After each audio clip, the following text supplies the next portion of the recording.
নমস্কার বন্ধুরা, সুবচনের সাহিত্য সভায় আপনাদের স্বাগত জানাই।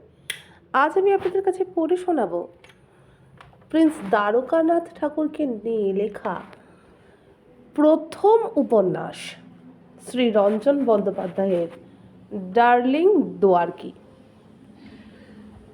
প্যারিসে শীত পড়েছে, বেশ শীত, অথচ ফরাসি নারীর শরীরে শীত নেই কেন? অনন্য বাঙালিটির আমন্ত্রণে যে অভিজাত মহিলারা এসেছে নৈশ প্রমোদে যোগ দিতে, তারা সবাই পরেছে বুক খোলা পোশাক, কারো বেশি খোলা, কারো চিলতে কম। বাঙালিটি লক্ষ্য করেছেন এদের মধ্যে এক রমণীর বুকের আড়াল বিপজ্জনক কিনারে এসে আরও একটু গড়িয়ে যাবার ইশারা দিচ্ছে অনবরত। এই জিনিস বানাতে পারে একমাত্র ফরাসি দর্জি। তিনি নিজেকে প্রশ্ন করেন, কিসের এই গরমে? নিছক কামনার গরম। পার্টি শুরু হয়েছে প্রথম রাতে, এখন রাতের শেষ প্রহর।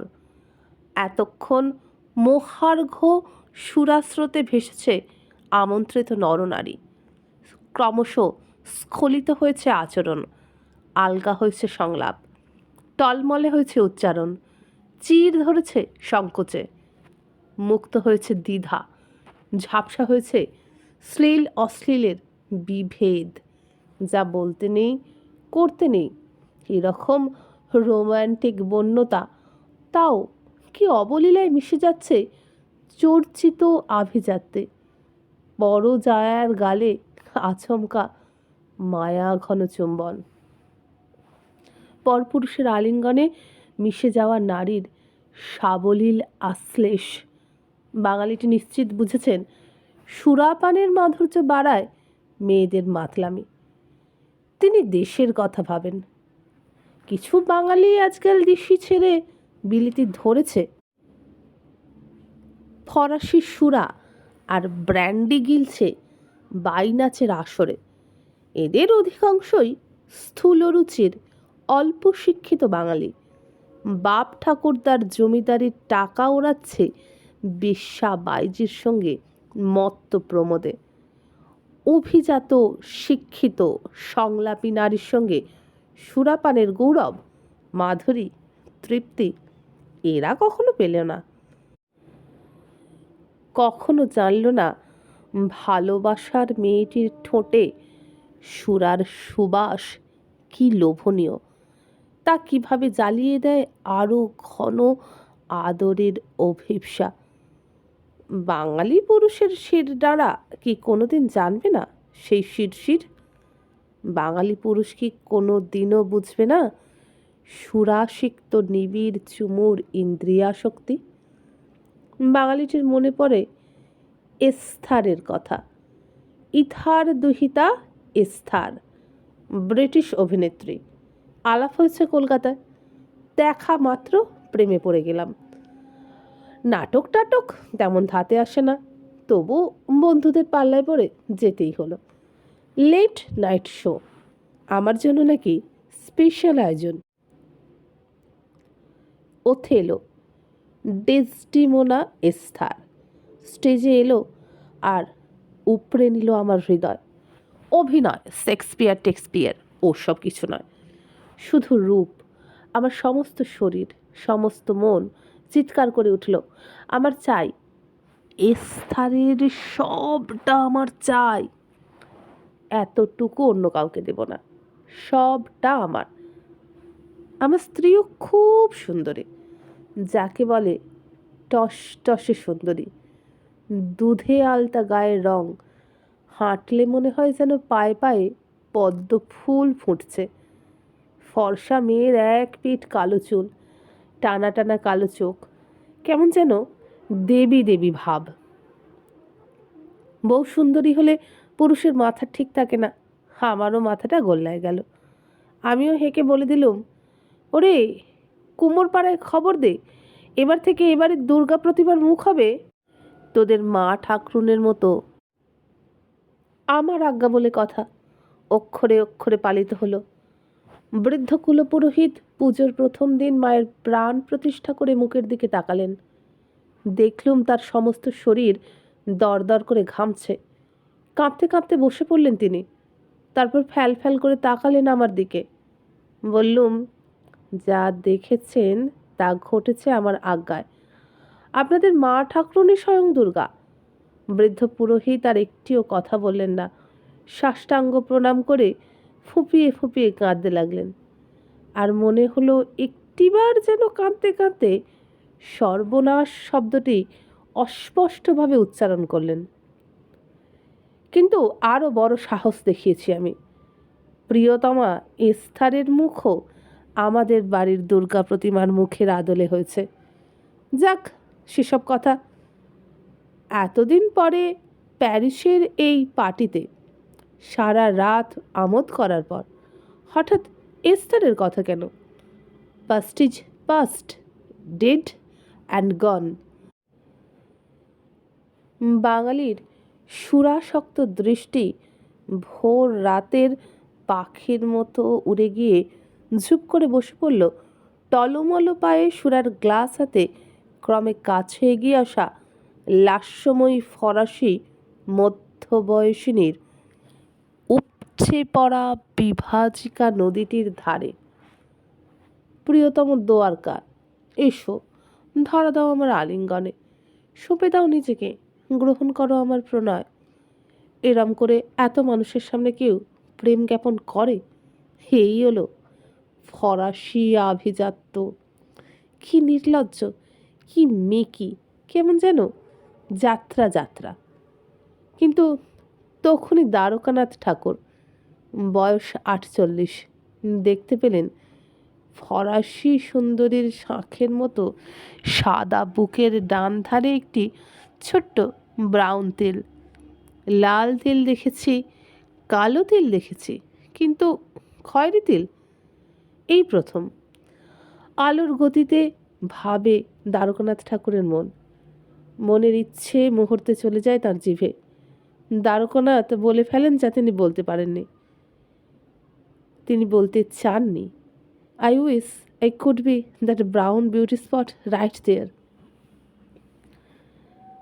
দ্বারকানাথকে নিবিড় আলিঙ্গনে শিথিল নরম উথলে ওঠা দুটি বুকের ওপর টেনে নেন সুন্দরী। দ্বারকানাথ জড়িয়ে ধরেন সুন্দরীর কোমর। এ কি, যে মেয়ের বুক এমন থই থই, যে মেয়ের নিতম্বের ওপর হাজার লাইন লিখতে পারতেন কবি কালিদাস, সেই মেয়ের কোমরে হাত দিয়ে দ্বারকানাথের মনে হলো তিনি যেন একটি ভরপুর ফুলের তোড়ার গোড়াটি ধরেছেন।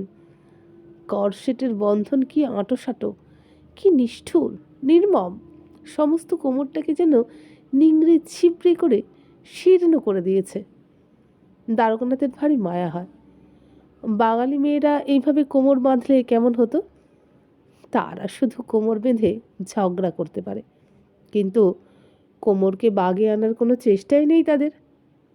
স্ত্রী দিগম্বরীর কোমর ঝলকে মনে পড়ল, কিন্তু তিনি গত হয়েছেন। দুজনেরই হাড় জড়িয়েছে। ফরাসি রমণীর আলিঙ্গনের মধ্যে মৃত স্ত্রীর কোমর নিয়ে ভেবে সময় নষ্ট করতে রাজি নন দ্বারকানাথের মন। দ্বারকানাথের আলিঙ্গনে কাঁটা দেয় সুরাচ্ছন্ন রমণীর অঙ্গে। সে বলে দ্বারকানাথকে, তুমি অনেক দূরের দেশের মানুষ, এখানকার কোনো পুরুষের মতো নও তুমি। আমার চেনা পুরুষের সঙ্গে তোমার কোনো মিলই নেই। তোমার আচরণ, ব্যবহার, শরীরী ভাষা সব ভিন্ন। নিশ্চয়ই খুব খারাপ লাগছে? না, সারাক্ষণ তোমাকেই দেখছি দূর থেকে, আর মুগ্ধ হয়েছে। মুগ্ধ হবার কারণ? তুমি একেবারে অন্য রকম, তাই মুগ্ধ হয়েছে। অবাক না হয়ে মুগ্ধ হলে কেন? দ্বারকানাথের কণ্ঠে আবেগ। সমস্ত বিস্ময়ের মধ্যেই লুকিয়ে থাকে মুগ্ধতা। তুমি খুব সুন্দর কথা বলো। ফরাসি মেয়েদের মন সুন্দর, তাই তাদের কথাও সুন্দর। দ্বারকানাথ আর ফরাসি রমণী এতটাই ঘন পরস্পরের সঙ্গে, মাঝখানের কোনো বিভেদ রেখা আছে বলে তো মনে হয় না। কি নাম তোমার? নোয়েল। নোয়েল বিবাহিত না অবিবাহিত জানতে চায় না দ্বারকানাথ। এক সুন্দরী, লাস্যময়ী, টালমাটাল সংলাপময়ী রমণীর নাম নোয়েল, এটুকুই যথেষ্ট। বোঝো তুমি ফরাসি মেয়ের মন? ফরাসি মেয়ের মন আর বাঙালি মেয়ের মন কত আলাদা। সত্যি কি বোঝেন দ্বারকানাথ? কি চাইছে ফরাসি মেয়ের মন? দ্বারকানাথ আশ্রয় নেন তার সাবলীল কৌতুক বোধের। একটা কিছু, যা হোক একটা কিছু উপহার, যা আমাকে চিরদিন মনে করিয়ে দেবে এই রাত, তোমাকে মনে পড়বে। এই মুহূর্তটির জন্যই অপেক্ষা করছিলেন দ্বারকানাথ। বলেন, এসো আমার সঙ্গে। রমণীর কোমর জড়িয়ে তিনি নিয়ে যান একটি দরজার সামনে। এই ব্যাংকয়েট হলের অনেকগুলি দরজা, প্রতিটি দরজায় ঝুলছে কাশ্মীরি শালের পর্দা। এমন পর্দা ফরাসি নিমন্ত্রিতরা আগে কোথাও কখনো দেখেনি। দ্বারকানাথ সঙ্গে করে এনেছে ভারত থেকে। তারই আজ্ঞায় পর্দাগুলি এমনভাবে টাঙানো হয়েছে, একটু টানলেই যেন খুলে ঝুপ করে নেমে আসে। এক হাত রমণীর কোমরে, অন্য হাতে পর্দায় আলতো টান দিলেন দ্বারকানাথ, আর অমনি সমস্ত পর্দাটা চলে এলো হাতের মুঠোয়। বিদেশি অতিথিরা যে যেখানে দাঁড়িয়ে সবাই স্তব্ধ দেখছেন দ্বারকানাথকে। দ্বারকানাথ অনামিকা থেকে খুলে ফেললেন হীরের আংটি, শালটি ঢুকিয়ে দিলেন আংটির গর্তে। হে তো ম্যাজিক! সবাই বিস্মিত হয়ে দেখল এক অবিশ্বাস্য দৃশ্য। সমস্ত শালটি সাপের মতো হিলহিলে শরীর নিয়ে আংটির একদিক দিয়ে ঢুকে অন্য দিক দিয়ে সর করে বেরিয়ে এলো। তারপর শালটিকে আবার খুলে ধরলেন সবার সামনে। চকোলেট রঙের জমির উপরে রয়েছে সূক্ষ্ম সুতোর রঙিন কাজ সমস্ত জমি জুড়ে। নোয়েল দাঁড়িয়ে আছে দ্বারকানাথের প্রায় গা ছুঁয়ে। তার ঠোঁট দুটি বিস্ময়ে কিঞ্চিত ফাঁক হয়ে আছে। চোখে মুখে প্রশ্ন, কত মূল্য হতে পারে এহেন বস্তুর? আর কত অর্থের মালিক দ্বারকানাথ, টাঙিয়ে রাখেন এমন মহার্ঘ বস্ত্র ঘরের দরজার পর্দা করে? নোয়েলকে নিজের হাতে সেই শালটি পরিয়ে দেন দ্বারকানাথ, আর তখন বাঁ হাতের হীরের আংটিটি পরিয়ে দেন নোয়েলের বাঁ হাতের অনামিকায়। সবাই করতালি দেন বিস্মিত অভিনন্দনে। ঘরের অন্যান্য রমণীরা এবার এগিয়ে আসতে থাকে দ্বারকানাথের দিকে। দ্বারকানাথ পড়তে পারেন তাদের মন, কিন্তু দেখান আপাত অন্যমনস্কতা। দ্বারকানাথের হীরের আংটিটি এদিকে নোয়েলের আঙুলে বড় হয়। নোয়েল বিহ্বল এবং বাক্যহারা। দ্বারকানাথ চুমু খান নোয়েলের ঠোঁটে। লক্ষ্য করেন শীতের রাতেও তার বিভাজিকায় দেখা দিয়েছে বিন্দু বিন্দু ঘাম। দ্বারকানাথ এবার তাকান অন্যান্য রমণীদের দিকে, তারপর একটির পর একটি পর্দায় টান দিতে থাকেন। ঝুপঝুপ করে খুলতে থাকে অনন্য অবিশ্বাস্য শালের পর্দা। তিনি জানেন রমণীর সংখ্যা তার পার্টিতে 11-র বেশি নয়। বিপুল ব্যাংকোয়েট হলে দরজার সংখ্যা কিন্তু 9। শেষ দরজায় তাই 3টি পর্দা এমনভাবে ঝোলানো হয়েছে মনে হচ্ছে একটাই। দুটো বাড়তি পর্দা চোখেই পড়ছে না। কোনো সুন্দরী বঞ্চিত হয় না দ্বারকানাথের আশ্চর্য উপহার থেকে। সবার অঙ্গেই তিনি পরিয়ে দেন বাতাসের মতো হালকা অথচ আদরের মতো উষ্ণ শাল। সবার ঠোঁটেই নেমে আসে দ্বারকানাথের ওষ্ঠস্পর্শ। রমণীরা সবাই বিহ্বল। এমন সন্ধ্যা তাদের জীবনেই প্রথম। সন্দেহ নেই তাদের মনে, দ্বারকানাথ টেগরের মতো অভিজাত সুন্দর পুরুষ তারা দেখেনি। একটি অস্পষ্ট বেদনাও তাদের কষ্ট দিচ্ছে। নোয়েল কি ভাগ্যবতী, শালের সঙ্গে হীরের আংটি শুধু সেই পেল। 2 কিছুদিন পরের ঘটনা। London, Buckingham palace. বেশ রাত। রানী ভিক্টোরিয়া তার লেখার টেবিলে। 4টে বিশাল আকারের মোমবাতি সোনার বাতিদানে জ্বলছে টেবিলের পাশে। জুন মাস, তবু শীত যায়নি। ঘরের মধ্যে অগ্নিকুণ্ডে কাঠের আগুন। রানী গায়ের শালটি আরও নিবিড় করে জড়িয়ে নেন। উষ্ণ হালকা অনন্য এই কাশ্মীরি শাল তাকে আজই সন্ধেবেলায় উপহার দিয়েছেন এক অভিজাত রূপবান উজ্জ্বল বাঙালি। ভিক্টোরিয়া গায়ে শালটি জড়িয়ে একবার চোখ বোঝে, নিজেকে প্রশ্ন করে, সত্যিই প্রেমে পড়লাম আবার? এবং আবার একজন ইন্ডিয়ানের। অন্য দুজন ভারতীয় অবশ্যই কেউ বাঙালি নয়। একজন আমার মুসলমান অশ্বপালক, উত্তর ভারতের এক তরুণ, ঘোড়ার মতোই তেজি, বলবান, কঠোর। অন্যজন লাহোরের মুসলমান, আমার শেফ। যেমন তার হাতের রান্না, তেমনই তার মন ভোলানো মসৃণ ব্যবহার। যৌনতার দুই মেরু, ভাবে রানী ভিক্টোরিয়া। বয়স 23। লুকিয়ে প্রেম করার মধ্যেই একটা আগুন, ভিন্ন মাদকতা।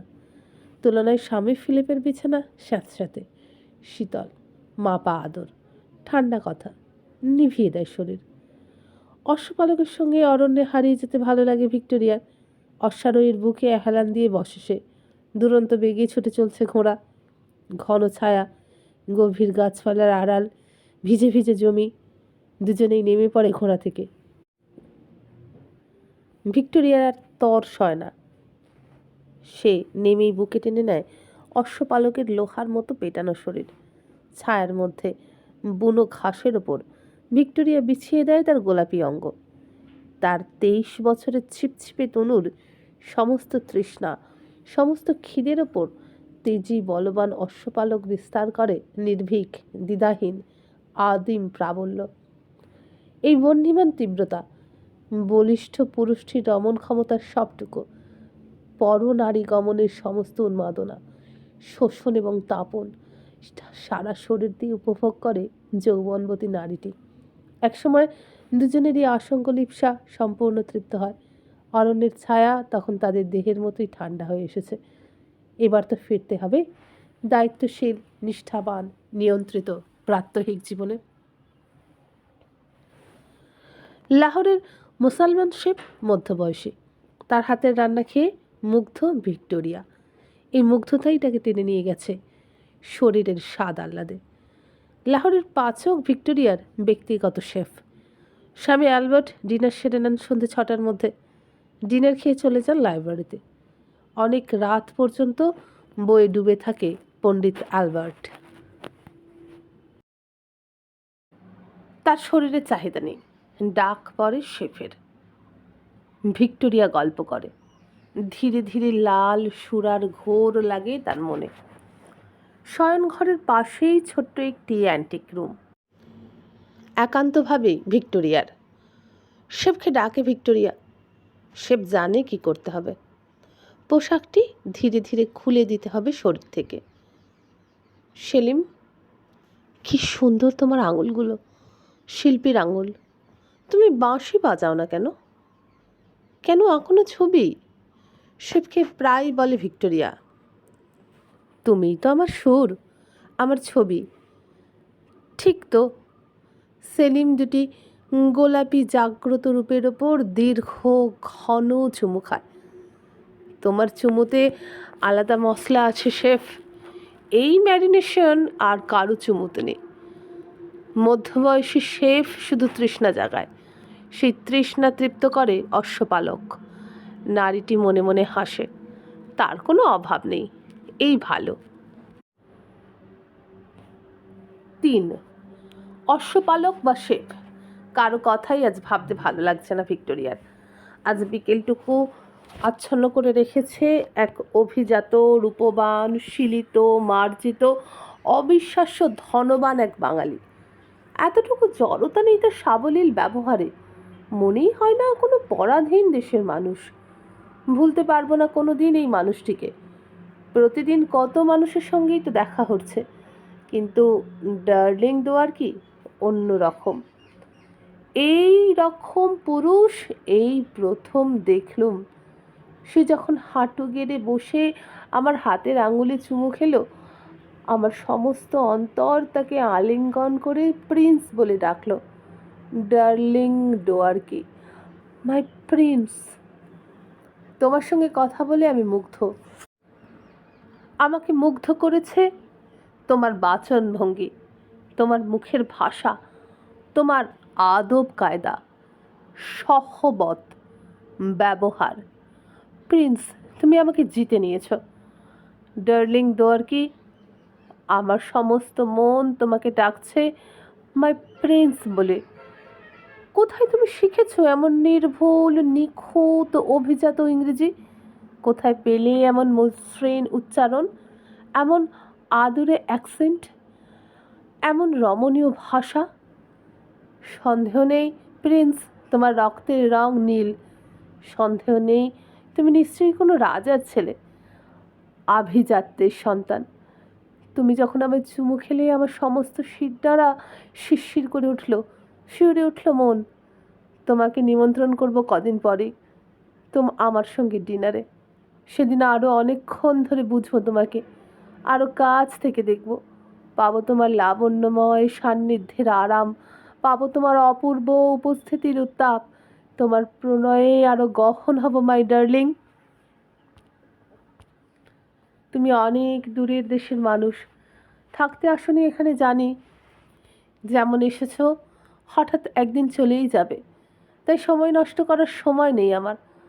আমার সমস্ত শরীরে আগুন জ্বালিয়ে দিয়েছো ডোয়ার্কি, তোমাকেও পুড়তে হবে আমার সঙ্গে। আমার রুগ্ন স্কলার স্বামী অ্যালবার্ট পাশের ঘরে কিছুই জানবে না, জানলেও মুখ খুলবে না। এই পর্যন্ত লিখে থামে ভিক্টোরিয়া। মাত্র 23 বছর তো বয়স তার। কতটুকু বোঝে সে পুরুষের? ভিক্টোরিয়া ভাবে কিছুক্ষণ। তার মুখে ফুটে ওঠে হাসি, সে যেন দেখতে পায় ভবিষ্যৎ। মনে মনে বলে, ডোয়ার্কি, আমি জানি আমার সঙ্গে একবার মিলনের পর আমাকে ছেড়ে থাকতে পারবে না। সর্বস্ব ত্যাগ করে তোমার সন্তান, সংসার, যে যেখানে আছে, ঐশ্বর্য, সম্পদ, সমাজ, দেশ সব উড়িয়ে দিয়ে তোমাকে চলে আসতেই হবে লন্ডনে, এই পরবাসে, এই পরদেশে। আবার তোমার ভিক্টোরিয়াকেই তুমি ছাড়তে পারবে না, ভুলতে পারবে না, বেরোতে পারবে না তার মোহপাশ থেকে। আমি তোমার নিয়তি মাই প্রিন্স, লন্ডন হবে তোমার মৃত্যুভূমি। ভিক্টোরিয়া দ্বারকানাথের দেওয়া শালটিকে সরায় তার বুক থেকে। তার পাতলা রাত্রিবাসটি খোলা রেখেছে তার বুকের অনেকটা। ভিক্টোরিয়া উঠে যায় আয়নার সামনে। ফুল সাইজ মিররে ফুল সাইজ ভিক্টোরিয়া। শরীর থেকে ছড়িয়ে দেয় রজনীবাস। অগ্নিকুণ্ডের হলকা কাঁপে সারা শরীর জুড়ে। স্তন সন্ধিতে জ্বলছে একটি রক্তবর্ণ অরুণপল। এমন বৃহৎ, এমন অনুপম রুবি ভিক্টোরিয়াই প্রথম দেখল। ডোয়ার্কির উপহার। একটি আশ্চর্য সুন্দর মণিমঞ্জুষায় এই অলঙ্কারটি ভিক্টোরিয়াকে উপহার দিয়েছেন প্রিন্স। আজ রাত্রে আর কোনো অলঙ্কার নেই ভিক্টোরিয়ার অঙ্গে। তার দুটি উদ্ধত স্তনের মাঝখানটি জুড়ে প্রিন্সের অপরূপ অরুণপল। মাই প্রিন্স, মাই ডার্লিং। ভিক্টোরিয়ার কণ্ঠ থেকে ঝরে পড়ে গাঢ় মধুবিন্দু। আরশিতে নিজের শরীর দেখে ভিক্টোরিয়া শিউরে ওঠে। নিজেকে দেখতে আজ কি ভীষণ যে ভালো লাগছে তার। নিরাবরণ শরীর, শরীর তো নয়, এ যেন তারার ধুলো। এই তারার ধুলো আমি তোমাকে দেব ডোয়ার্কি। ধুলো খেলো তুমি সারা রাত। 4, স্ত্রী দিগম্বরীর মৃত্যুর পরে দ্বারকানাথের বুক থেকে পাথর সরে গেল। দম আটকে ছিল। এবার বুক ভরে নিঃশ্বাস নিলেন। সুন্দরী স্ত্রী, একেবারে পটে আঁকা ছবি, কিন্তু বড্ড জুড়িয়ে যাওয়া ঠান্ডা শরীর। যশোরের মেয়ে দিগম্বরী, যশোরের নরেন্দ্রপুর গ্রাম, সেখানে থাকেন পিরালি ব্রাহ্মণ রামতনু রায়চৌধুরী। স্ত্রী আনন্দময়ীকে নিয়ে ঘর করেন। মুসলমানের জল ছোঁয়া পিরালি ব্রাহ্মণ, সুতরাং এক ঘরে। দ্বারকানাথও পিরালি। রামতনু আর আনন্দময়ীর কন্যা 6 বছরের দিগম্বরীর সঙ্গে বিনা বাক্য ব্যয়ে বিয়ে হলো 15 বছরের দ্বারকানাথের। পর পর জন্মালো পঞ্চ পাণ্ডব, দেবেন্দ্র, নরেন্দ্র, গিরীন্দ্র, ভূপেন্দ্র, নগেন্দ্র। কিন্তু তবু বিয়েটা ঠিক জমল না। তার কারণ দিগম্বরীর অশিক্ষা, পুণ্যি বাতিক, শারীরিক শৈত, ইচ্ছে আর সারার অভাব। ধীরে ধীরে দ্বারকানাথের সঙ্গে স্ত্রী দিগম্বরীর সম্পর্কে ক্ষয় ধরল। দ্বারকানাথের সঙ্গে বিচ্ছেদ চাইলেন সাধ্বী স্ত্রী। সেই সময়ে বিয়ে বিচ্ছেদ, তাও স্ত্রী চাইছেন বিয়ে ভাঙতে। ভাঙল সেই বিয়ে, তবে কিম্ভূত শর্তে। পরে আসছি দ্বারকানাথের বিয়ে ভাঙার গল্পে। এখন অন্য কথা। সবে মারা গেছেন দিগম্বরী। একই দিনে 14 বার গঙ্গা স্নান করে নিউমোনিয়া হয়েই চলে গেলেন তিনি। শরীর সহ্য করতে পারল না পুণ্যির ধাক্কা। দ্বারকানাথের হাড়ে বাতাস লাগলো। অনেক দিনের স্বাদ তার বিলেত ভ্রমণ। নিজের জাহাজে বিলেতে চলে গেলেন দিগম্বরী মুক্ত দ্বারকানাথ। ভারী সুন্দর ইংরেজি লেখেন, অনর্গল, সুঠাম। লিখলেন ইউরোপ যাত্রার গল্প পুত্র দেবেন্দ্রনাথকে। Here I am at last in this place, having accomplished the object of my 20 years' contemplation. Left Calcutta journey 10th. See what wonders I have done with these few months. Arrived at Suez on the 11th February. Saw Egypt, Malta, Naples, Rome, Florence, Venice, the German states, Belgium, the scenery of the Alps and Rhine, and arrived at Calais on the 8th instant. The next morning crossed the British Channel and arrived at Dover. Passed the night at Canterbury. The next morning, June 16th, সঠিক তারিখ কিন্তু 10th June, made my appearance in this blessed city of London. কত দিনের স্বপ্ন পূরণ! সমস্ত Europe ঘুরে লন্ডনে এসে কি ভেঙে গেল সেই স্বপ্ন? দ্বারকানাথের কি মনে হলো এই তাহলে লন্ডন? হে আর এমন কি? যেমন মনে হয়েছিল রবীন্দ্রনাথের প্রথম লন্ডনে এসে? না, লন্ডন তাকে মুগ্ধ করল তার ইউরোপিয়ান অভিজ্ঞতার পরেও। দেবেন্দ্রনাথকে লিখলেন, After seeing everything on the continent, I did not know that I should be so much taken by this little island. Really, London is the wonderful city. The bustling of the city, the carriage, the shops, the people quite bewildered me. বিস্মিত বিহ্বল দ্বারকানাথের কেমন কাটছে প্রথম কয়েকদিন তার স্বপ্নে লন্ডনে। From 8 a.m. to 12 at night, I am engaged either in receiving or returning visits and invitations. 2 days after my arrival, I had a very gracious reception by Her Majesty. সুন্দরীপ্রবণ দ্বারকানাথের লন্ডন ভালো লাগার আরও এক কারণ সেখানকার রমণীরা। কি সুন্দর তারা! দেখে দেখেও আশ মেটে না। পুত্রকে সে কথা জানাতে এতটুকু দ্বিধা করলেন না প্রিন্স। লন্ডনের সুন্দরীতে যত দেখছি মনে হচ্ছে এরা সব রূপকথার রমণী। ছেলেবেলায় পারস্যের গল্পে যেসব সুন্দরীদের কথা পড়েছি তারাই বাস্তব হয়ে উঠেছে লন্ডনে। লন্ডন ধনীদের স্বর্গ। এখানে এসো যদি ভোগ করতে চাও। সম্ভোগের সব উপাদান এখানে পাবে যদি হাতে অর্থ থাকে। The beauty of the ladies in England puts me in mind of the fairy tales, what I read in my younger days in the Persian tales. I begin to see in London. If a man has wealth, this is the country to enjoy in it. 5. দেখতে দেখতে কদিন কেটে গেছে লন্ডনে। লন্ডনকে ক্রমে ভালোবেসে ফেলেছেন দ্বারকানাথ। তিনি উঠেছেন 32-এর অল বিমল স্ট্রিটে, সেখানকার সেন্ট জর্জ হোটেল। ইতিমধ্যে তার দেখা হয়েছে ব্রিটিশ প্রধানমন্ত্রী স্যার রবার্ট পিয়েলের সঙ্গে। সাদর আপ্যায়ন পেয়েছেন প্রিন্স।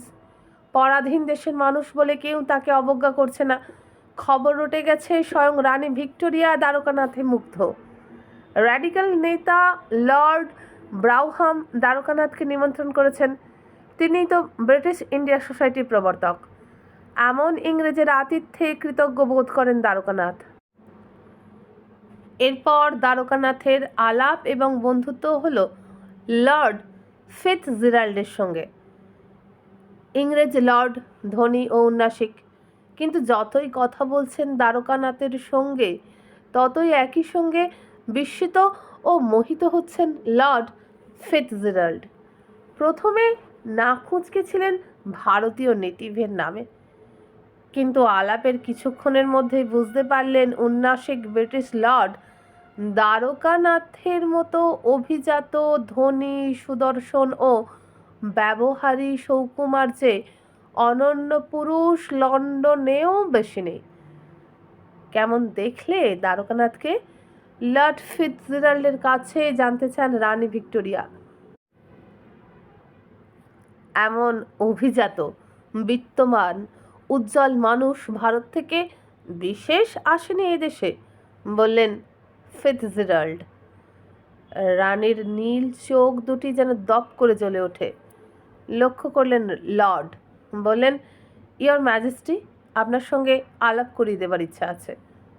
অবশ্যই, তোমার কথা শুনে আলাপ করতে আমিও ইচ্ছুক। কত বয়স মানুষটির? প্রশ্ন না করে পারেন না রানী। কত আর, হয়তো 40 পেরিয়েছেন। তবে তবে কি এরই মধ্যে বুড়ো হয়ে গেছেন, যেমন হয় অধিকাংশ ইন্ডিয়ান? রানীর কণ্ঠে উদ্বেগ। ঠিক তার উল্টো, ইয়োর ম্যাজেস্টি।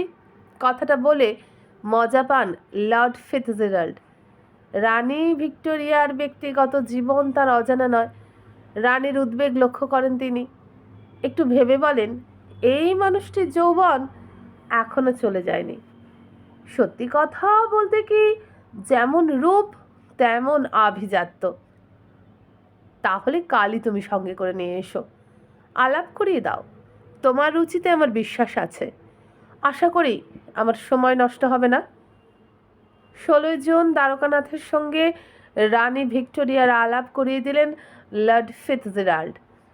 18 জুন শনিবার কোর্ট জার্নাল কাগজে হার ম্যাজেস্ট্রি ড্রয়িং রুম শিরোনামে প্রকাশিত হলো এই সংবাদ।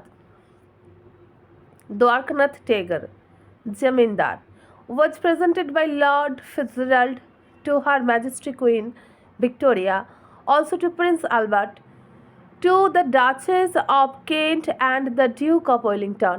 The Queen conversed affably with Dwarkanath.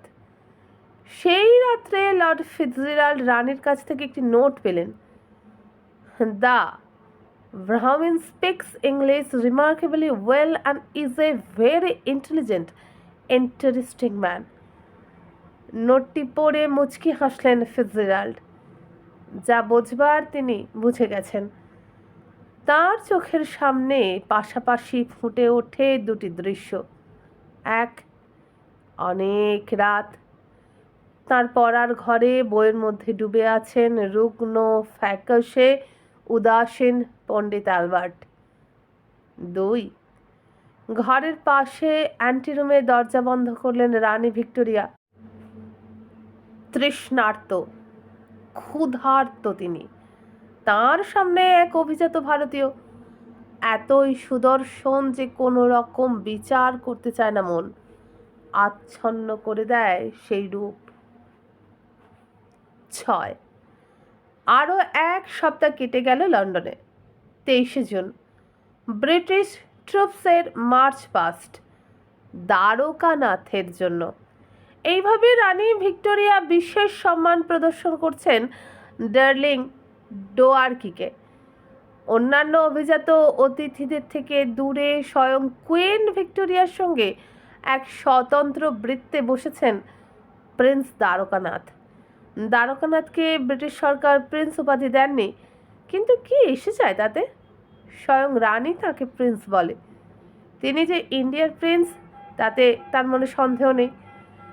ইংরেজের কাছে এরই মধ্যে দ্বারকানাথ প্রিন্স নামেই খ্যাত হয়েছেন। প্রিন্স, আপনার কোনো অসুবিধে হচ্ছে না তো?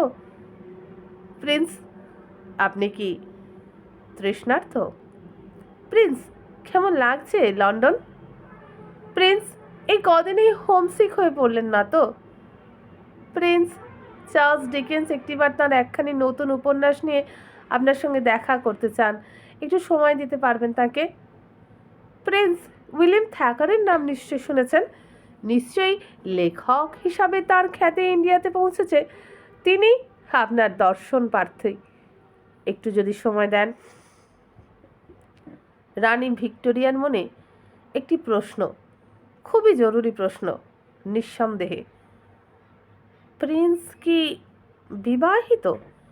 রানীর এক পাশে প্রিন্স, অন্য পাশে লর্ড ফিটজেরাল্ড।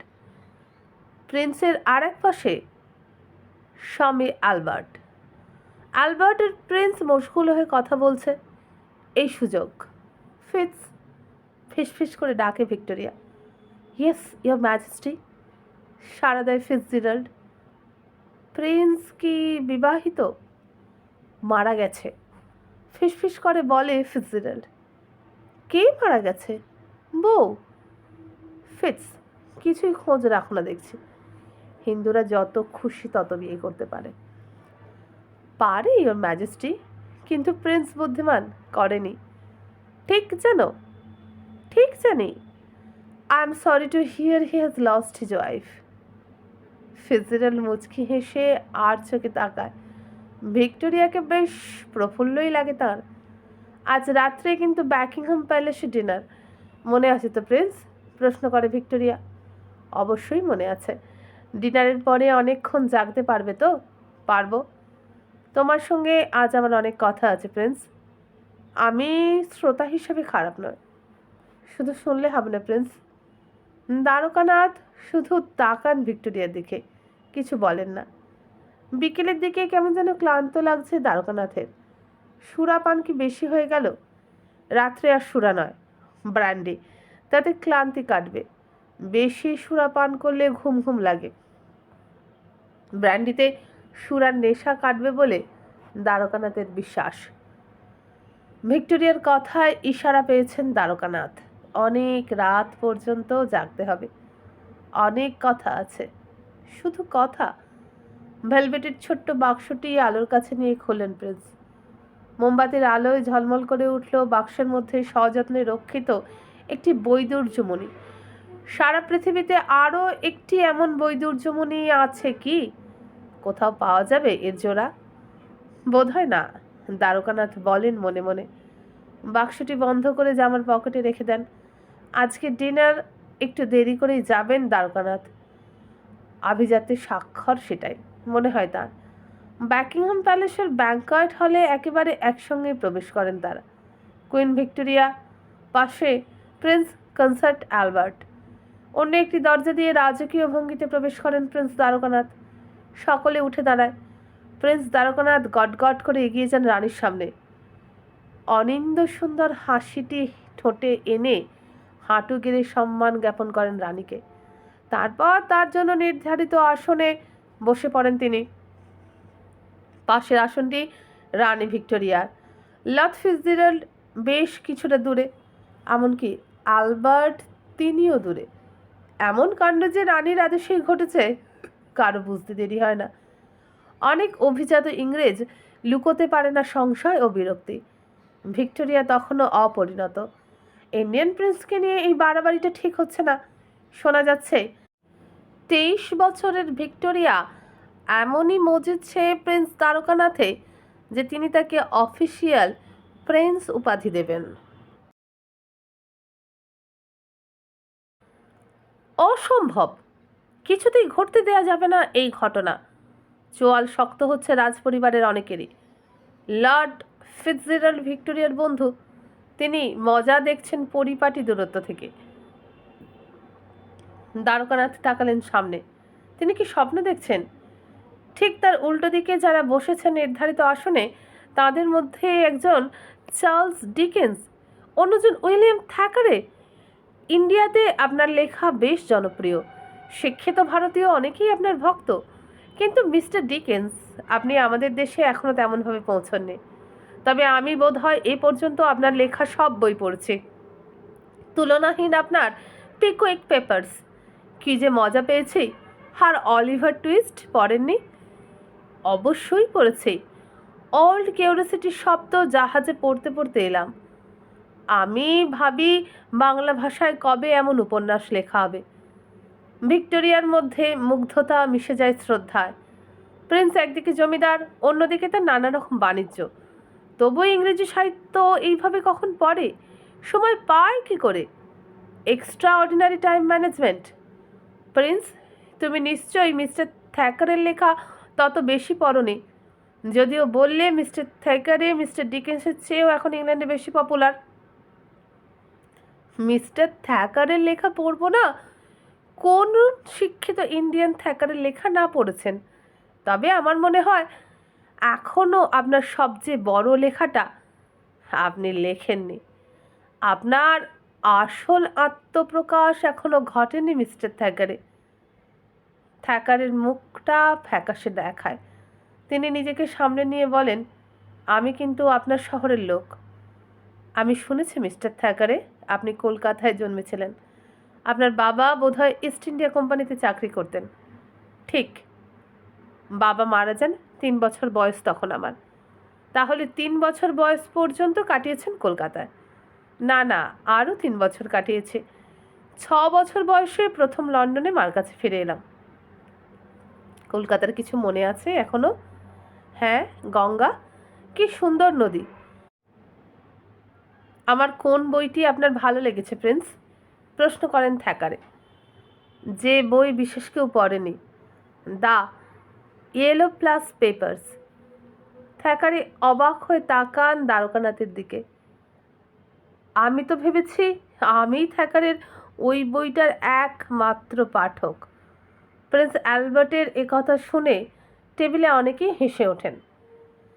আপনার এই বইয়ের কার্লাইনের ফ্লাঙ্কিজমের ব্রিলিয়ান্ট সমালোচনার আমাকে মুগ্ধ করেছে, বললেন প্রিন্স দ্বারকানাথ। তিনি তাকিয়ে থ্যাকারের দিকে। থ্যাকারে ইন্ডিয়ান প্রিন্সের অবিশ্বাস্য বৈদগ্ধ্যে বিস্মিত। ভিক্টোরিয়া টেবিলের তলায় নিজের পা আলতোভাবে একটিবার রাখেন দ্বারকানাথের পায়ে। দ্বারকানাথ ঝলকে চোখ রাখেন ভিক্টোরিয়ার চোখে। কখন পড়ো তুমি এত বই? বাণিজ্য জমিদারি সামলে সময় পাও? ভিক্টোরিয়া প্রশ্ন করে। সে সত্যিই জানতে চায় তুমি এত ব্যস্ততার মধ্যে নিঃশ্বাস নিতে সময় পাও কি করে? ভিক্টোরিয়া কি বলবে ভেবে পায় না। আমার কাছে বই পড়া, সাহিত্য, সঙ্গীত, শিল্পচর্চা, জীবনচর্চা সব কিছু নিঃশ্বাস নেওয়ার মতোই সহজ। এসবের জন্য আলাদা করে সময় করতে হয় না, বলেন দ্বারকানাথ। ভিক্টোরিয়ার ইচ্ছে করে সবার সামনে সে প্রিন্সকে আদর করে চুমু খায়। তারপর তার মনে হয় সে ভুবনেশ্বরী, সে সম্রাজ্ঞী। কিছুতেই সম্ভব নয় নিঃশ্বাসের মতো সব কিছু সহজ হওয়া। 7 পার্টি ভেঙে গেছে অনেকক্ষণ। ব্যাংকয়েট হল থেকে চলে গেছে এঁটো বাসনের তাগার, খালি পানপাত্র, শূন্য বোতল, আবার সব পরিপাটি গোছানো। একটি কি দুটি মিটমিটে সেজের আলোয় ঘুমিয়ে পড়েছে শুনশান ব্যাংকয়েট। প্রিন্স অ্যালবার্ট সুরার পাত্র নিয়ে নিবিড় অধ্যয়নে রত লাইব্রেরি ঘরে। তার শরীর কখনোই তেমন জুৎসই নয়। প্রাসাদের যে ঘরটিতে তার মন সবচেয়ে আরামে থাকে তা হলো এই বিশাল বইঘর। ডোয়ার্কি, এসো আমার সঙ্গে। ডার্লিং ডোয়ার্কিকে হাত ধরে নিয়ে যায় ভিক্টোরিয়া তার শয়নকক্ষে। তার মুখোমুখি ঘরের ঠিক মাঝখানে। পাশেই অর্ধেক ঘরজোড়া এক বিপুল বিলাসের পালঙ্ক, পালঙ্কের পাশে শ্বেত পাথরের গোল টেবিল, টেবিলের ওপর লাল ভেলভেটের ছোট্ট একটি থলি। ভিক্টোরিয়া থলিটি তুলে নেন। ডার্লিং, তোমার ডান হাতটি পাতো। দ্বারকানাথ ঠিক তাই করেন। তিনি যেন সম্মোহিত। ভিক্টোরিয়া ছোট্ট থলির মুখটি খুলে দেয় একটি সুতোর টানে। ভিতর থেকে 4টি সোনার মোহর দ্বারকানাথের হাতে ঝরে পড়ে। প্রত্যেকটির ওপর ভিক্টোরিয়ার মুখ। দ্বারকানাথ সেজের আলোর কাছে সরে যান। বিহ্বল হয়ে তাকিয়ে থাকেন মোহর 4টির হিরণময় দুতির দিকে। মোহর তো কত দেখেছি, সব মোহরেই তোমার মুখ ভিক্টোরিয়া, কিন্তু এমন দ্যুতিময় মোহর এই প্রথম দেখলাম। ডার্লিং, আজকে এদের প্রথম জন্মদিন। মিন্ট থেকে সরাসরি এসেছে আমার কাছে আমার সামান্য উপহার। ডার্লিং। দ্বারকানাথ এগিয়ে যান ভিক্টোরিয়ার কাছে। দুটি শরীরের মধ্যে আর কোনো বিভেদ রেখা নেই। ভিক্টোরিয়ার নিটোল দুটি স্তনের স্পর্শ অনুভব করেন দ্বারকানাথ। ভিক্টোরিয়া যেন আদিম আগুনের স্রোত, পৃথিবীর গভীর অন্ধকারে লুকিয়ে থাকা লাভা। সেই অগ্নিস্রোত দ্বারকানাথকে ভাসিয়ে নিয়ে ফেলে পালঙ্কের ওপর। তারপর সেই অগ্নিস্রোত মুক্ত করে নিজেকে আবরণের সমস্ত বাধা বন্ধন থেকে। দ্বারকানাথ হাত রাখেন সেই শরীর বন্ধিতে।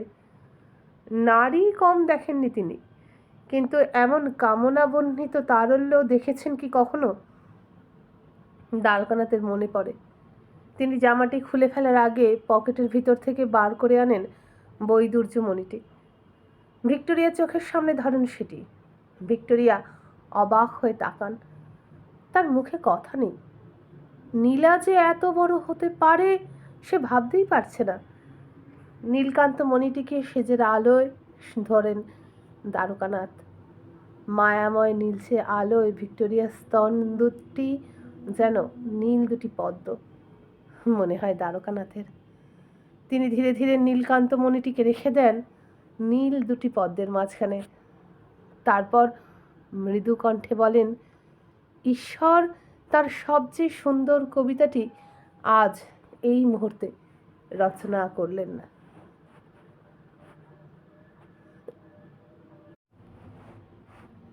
8 এবার একটি অনিবার্য ফ্ল্যাশব্যাক।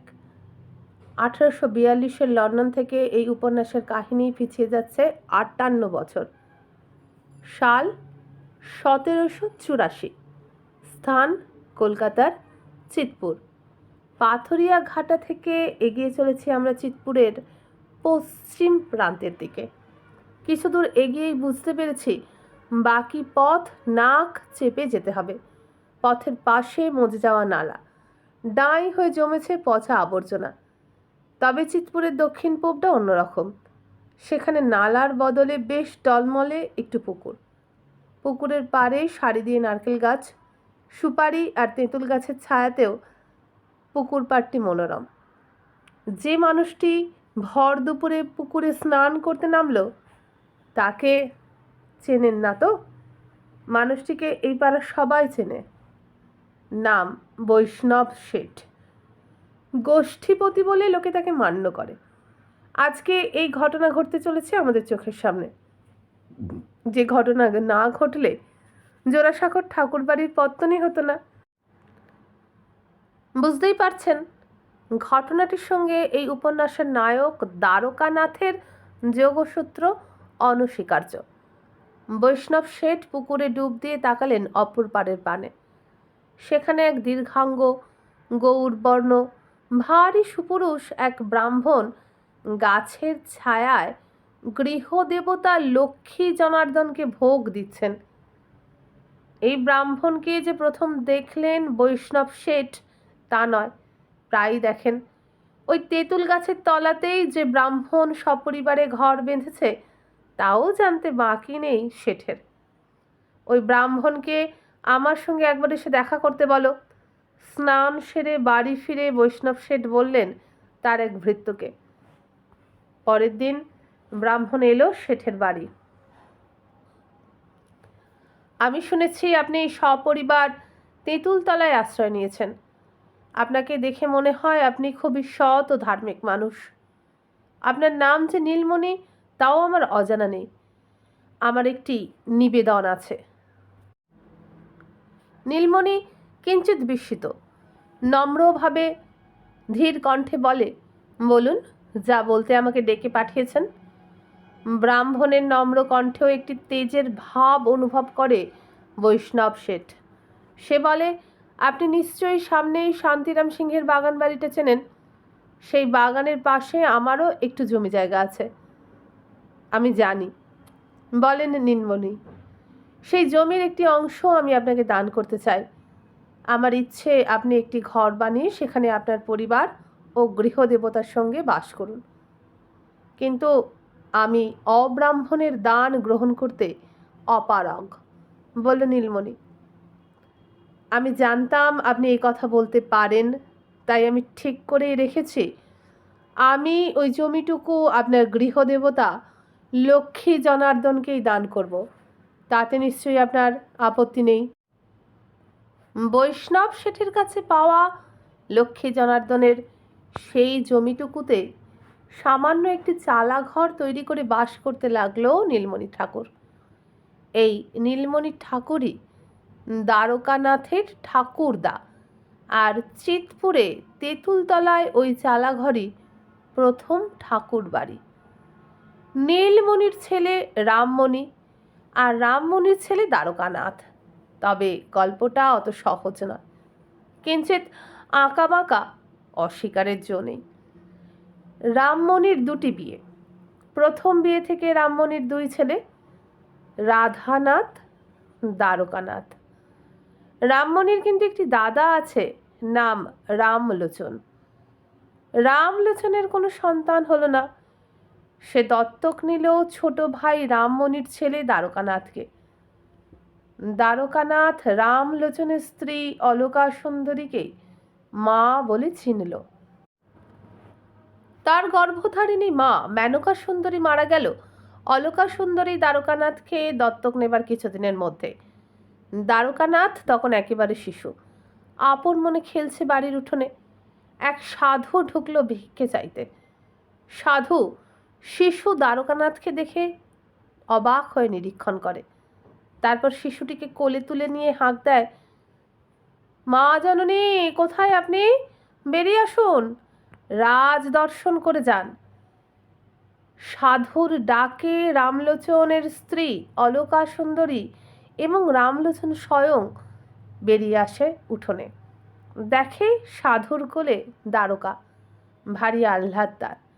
সাধু ওদের দেখেই বলে, এ ছেলেকে কোথায় পেলে তোমরা? সাধুকে মিথ্যে বলতে নেই, তারা সত্যি কথাই বলে। দ্বারকানাথ তাদের দত্তক পুত্র। সাধু রামলোচন আর অলকা সুন্দরীকে বলে, এই শিশুর মধ্যে রাজলক্ষণ প্রকাশ পেয়েছে অতি স্পষ্টভাবে। আমি ভবিষ্যৎবাণী করে গেলাম, এই শিশুই একদিন তোমাদের বংশের মান মর্যাদা সম্পদ বৃদ্ধির কারণ হবে। এ ছেলে তো রাজকুমার, ঈশ্বর তাকে সব দেবে। তবে দুঃখের কথাও জেনে রাখো, এই পরিবারের মানুষই তার সঙ্গে বিশ্বাসঘাতকতা করবে। এ কথা বলে নিজের কোল থেকে দ্বারকানাথকে রামলোচনের কোলে দিয়ে দেয় সাধু। অলকা সুন্দরী ছুটে বাড়ির ভিতর থেকে কিছু চাল নিয়ে এসে ঢেলে দেয় সাধুর ভিক্ষের ঝুলিতে। কর্তাগিন্নি সাধুকে প্রণাম করে। সাধু সকলকে আশীর্বাদ করে হাসি মুখে বিদায় নেয়। 9, মানুষ আকাশ থেকে পড়ে না, গাছের মতো মানুষও গজিয়ে ওঠে মাটি থেকে। দ্বারকানাথ ঠাকুরও তার বংশ মৃত্তিকার দান। সেই মাটির রসই তার রক্তধারা। বংশ মৃত্তিকায় নিহিত রক্তধারা শিকড়ে বাকড়ে শুষে নিয়ে ডালপালা পাতা ফুল ছড়িয়ে ক্রমে আকাশস্পর্শী হয়ে উঠলেন প্রিন্স দ্বারকানাথ। এই উপন্যাসে এবার এলো মাটি খোঁড়ার পালা। কোন মাটিতে দ্বারকানাথের শিকড় তা না বুঝলে বোঝা যাবে না তার অবিশ্বাস্য প্রাণ শক্তি, অকল্পনীয় মেধা, অফুরন্ত কাঞ্চন কামিনী তৃষ্ণা। বোঝা যাবে না তার দুঃসাহস আমরা নাগাল পাবো না তার জীবনযাত্রায় নৈতিক অনৈতিকের সাবলীল মিশ্রণের কোনো কুণ্ঠা, কোনো পাপ বোধহীন জীবন কি সহজে যাপন করেছিলেন রবীন্দ্রনাথের ঠাকুরদা। বিস্ময় লাগে দেবেন্দ্রনাথকে দেখলে।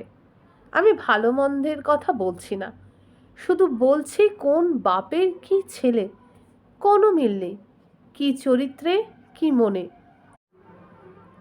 দেবেন্দ্রনাথ বাপের ধর্মবিশ্বাস গ্রহণ না করে ব্রাহ্ম হওয়ার ফলে কি এই বিস্ময়কর গরমিল বাপ ছেলের, নাকি জেনেটিক মিউটেশন? যাকগে সে গল্প। আমাদের কাহিনী মোটামুটি প্রিন্স দ্বারকানাথের সীমাবদ্ধ থাক। সন্ধান করা যাক তার ক্রোমোজোমের, তার পূর্বপুরুষদের কাজকর্মে, বিশ্বাসে অবিশ্বাসে, চরিত্রে হয়তো পাওয়া যাবে বংশধারার সংকেতবাহী সূক্ষ্মতন্তু, যা শেষ পর্যন্ত দ্বারকানাথের মধ্যে তৈরি করেছে একটি প্রবল বাঙালিকে। এই উপন্যাসের অনন্য নায়কটির জিন বা বংশানুসন্ধান একান্ত প্রয়োজন। দ্বারকানাথ কোন শক্তিতে হয়ে উঠলেন তিনি, তার সবটুকু বুঝে ওঠা সম্ভব নয়, তার অনেকটাই ব্যাখ্যার অতীত। তবু কাহিনীর এখানে এই এসোনাটুকু অনিবার্য। আমাদের কাহিনী পিছিয়ে যাচ্ছে 500 বছর। এই সময়ে দ্বারকানাথের পূর্বপুরুষেরা কুলীন ব্রাহ্মণ। এই বংশেরই একটি শাখা মুসলমানের জল ছুঁয়ে পিরালি ব্রাহ্মণ নামে ব্রাত্য হলো। এই সমাজচ্যুত পিরালি শাখায় দ্বারকানাথের জন্ম থেকেই তিনি সমাজচ্যুত। কোনো কুলীন ব্রাহ্মণ পরিবারে তার বিয়ে হওয়া অসম্ভব। বন্ধুরা, এখানেই শেষ হয়ে গেল আজকে ডার্লিং ডোয়ার্কির প্রথম পর্ব। দ্বিতীয় পর্ব আসবে আগামীকালই। এরকম যদি আরও গল্প শুনতে চান তাহলে এই ভিডিওর নিচে দেওয়া বারে যেখানে আমার চ্যানেলের নাম লেখা আছে সেখানে ক্লিক করুন, খুলে যাবে চ্যানেলের হোম পেজে পাবেন প্লেলিস্টে পেয়ে যাবেন আজ পর্যন্ত আপলোড করা সমস্ত গল্প। তাহলে আজ আমি আসি, নমস্কার।